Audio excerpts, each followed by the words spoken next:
guys, it's Kelly. Welcome back to Yard Sale Squad. Today I want to talk to you about how to create the relaxation of a vacation without having to go anywhere.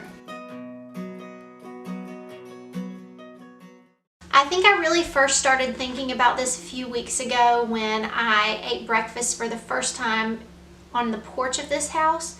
This porch is not very big, the table is not very big, it's a two-seater table, and so I first ate breakfast by myself on a night when my son had spent the night with grandparents, and it was just so nice, so relaxing, and I thought, boy, this would really be great with my son in the morning so we could eat breakfast together, but I just don't think that he would handle it well.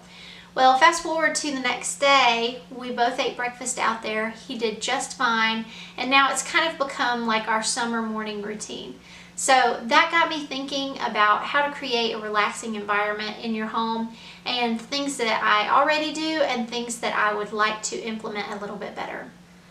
I did want to mention that I tried my hardest to make all of these tips readily available for anybody.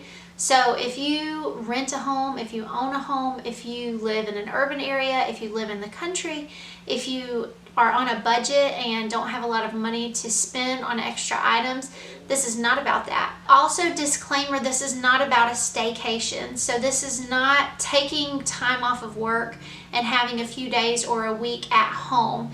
This is maintaining your usual schedule, maintaining your activities, your work, your obligations, but finding ways to have peace and relaxing through all of that. Alright, so carrying on with what I said previously, my first tip and the thing that got me thinking about this in general is outdoor dining.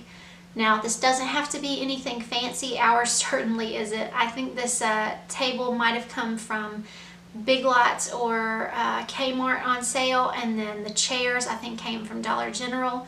The finish is starting to come off of the chairs and they need to be resprayed.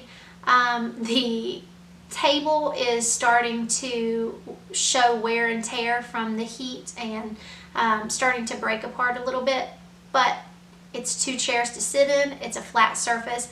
It has brought us tons of joy, and you know, if we decide to replace it at some point, that's fine. We like to eat breakfast outside. It's nice weather. It's not too hot yet. The bugs have not gotten to be a problem yet at that point in the day. We've tried eating lunch and supper out there, but you really have to just be on guard for the mosquitoes, and so breakfast outside has really been something that we've been enjoying. Alright, number two would be to bring a little of the outdoors in. I have really enjoyed bringing some plants into our home. My favorite at the moment is this snake plant.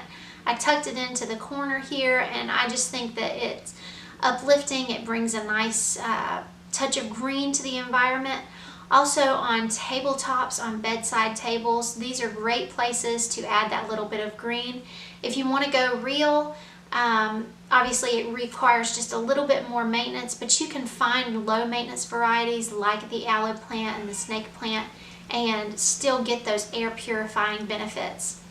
I also have several artificial ones, so that way I don't have to worry about it too much. Going a step further with this, creating a couple of mixed pots outside is a great way to go. So I really like going to the clearance section in your plant store or Walmart, Lowe's, wherever it is that you get plants. A lot of times you can find plants there that are just like the Charlie Brown Christmas tree. They just need a little bit of love, and that's totally the case with these plants. And I was checking out with them, and it's funny because you know, you kind of get some looks like you're buying stuff that's brown. You do know that, right? But get these plants, they're a fraction of the cost, and then add a little bit of water and some really rich soil, and it'll surprise you that you're able to revive them. There are some in that pile that are beyond repair, so you definitely have to use your judgment here, but I was able to find some good things and really brighten up our outside space. Alright, number three is natural light. First thing in the morning, to open the curtains, open the blinds. If you have a screen door or a glass door, opening that other door so that you just bring as much natural light into your home as possible. Obviously this is going to make it so that you don't have to turn on your lights as much, but just that natural light, just, I don't know, it does something for the soul, and It's a great way to wake up in the morning. That's one of the first things that I do is make up the bed and open the blinds. All right, so this fourth one is one that requires a little more thought and preparation, but I really think that it's worth it, and I think it will benefit you in the long run. And that is to examine your schedule. I found this graphic a couple of years ago, and it's always stuck with me. I remember posting it on my Instagram. And it goes like this. Make a list of things that make you happy. Make a list of things you do every day.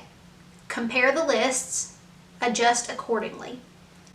And when you think about it, it's kind of mind-blowing to think, these are the things that I do, these are the things I want to do, let's compare and see what's on the lists. Now obviously there are some things in your schedule that you can't eliminate. You know, you may have to go to work, you may have to do certain obligations in order to serve your family or to serve other people. But as far as the schedule, just think about what is it in your schedule that you're doing that you don't get a lot of enjoyment from and that you might be able to eliminate. It really is nice to be busy in a sense and to have things to do, but it's also nice to have downtime, and it's just about finding that balance. Maybe you don't have children and it's just you or you and your significant other, and you're thinking, where does the time go? Why is it that every minute of our schedule is dedicated to some activity? Think about how you are on vacation. Are you the type of person who wants absolutely no schedule and you want to wake up midday and figure out what the plan is? Or do you want to have a rigid schedule? I fall somewhere in between on vacation. I usually have a certain idea in my head of how the day's going to go, and I might have a few lists of restaurants that I want to hit while we're on the trip, a few activities, and then as long as we get those in, I'm kind of okay with the schedule. Also, when you have kids, you're going to factor in, okay, they have to nap around this time. So when I really stop and think about it, my mindset on vacation as far as schedule is really about the same as my day-to-day at home. I start most days with a list, and it's just to give myself an idea of how I aspire for the day to go. And I make a list of things that I need to do, places that I need to go, and then I also make a couple of things that I want to do. Maybe I want to sit down and watch this television show. Maybe I want to go for a walk with my son. This is an example of my list for today. You can see there are things on there that are going to be enjoyable for me. You can see that there are things on there that are going to be work. And I had to go through it and plan out when in my day these things made the most sense. Some of these things I did not get to today. I know that I won't get to them today, and that's all right. Examining your schedule and figuring out what it is that you find joy in and what stresses you out. For those things that stress you out or don't bring you joy, do you need to keep them? I think it's so important to put limits on our schedules, whether you're an individual, whether you are in a relationship, or maybe you have a whole family that you have to think of. I think coming together and saying, maybe we're doing too much here, let's scale back.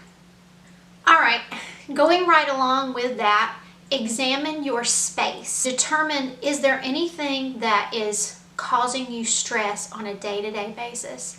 And I advise you to just walk from room to room and just stand and glance around and say, maybe you want to write it down. What things in this room bring me joy? What things in this room stress me out? Maybe you have a whole room in your house that stresses you out. For me, it's the kitchen. I feel like I can never get the dishes done. We live in a rental home, and so it's more of a dark atmosphere. The countertops are dark, the cabinets are dark, the backsplash is dark, and it feels like no matter how much I clean, it's still dark and dirty. In contrast to that, I found that I really enjoy sitting in the rocking chair in our room and in the leather chair in our sitting room. And I think it's because these are comfortable places to sit, but also because they're right next to natural light, and it just fills me up and makes me feel good to sit in those places. So I encourage you, again, to just walk around room to room and make a mental list or a written list of the places and the things that bring you joy and the things that don't, the things that do the opposite. And then maybe see if you can relocate those things, if you can store them away, or maybe you can declutter and eliminate them altogether. Alright guys, well those are my vacation at home tips. I hope that you found this helpful. If you like this video, please give it a thumbs up and subscribe. Leave me a comment down below and let me know if you decide to implement any of these and how you think you might go about doing that. Or maybe I've forgotten something that you do with your family and find it to be really helpful. Alright guys, blessings, and I'll talk to you soon.